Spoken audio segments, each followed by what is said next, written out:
नमस्कार मित्रांनो, आपण बघू शकता आता हे एकच प्लॉट आहे मोसंबीचा आणि एका प्लॉटमध्ये आपण दोन प्रकारचे औषध मारले. एका साईडला आपण सिप पॉवर मारलं आणि या साईडला आपण ग्लायसिड मारलं. तर दोन्हीमध्ये आपण मॅक्स म्हणून डबी टाकली होती, ज्याच्यासाठी जे काँग्रेस राहतं त्यासाठी खूप चांगला रिझल्ट येतो. पण ग्लायसिडचं जे आहे त्याचा एवढा रिझल्ट नाही भेटला, कारण तुम्ही बघू शकता काँग्रेस पूर्ण तसंच आहे आणि या साईडला आपण दोन्ही एकाच दिवशीत मारलं. विशेष म्हणजे या साईडला पाहू शकता काँग्रेस पूर्ण खाकाना झाला आहे, पूर्ण जळून गेलं, काहीच नाही राहिलं. ही सिप पॉवर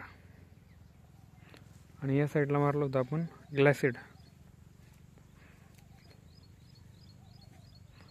संपूर्ण काँग्रेस तसंच आहे, बघू शकता तुम्ही. या अशा पद्धतीने रिझल्ट आहे.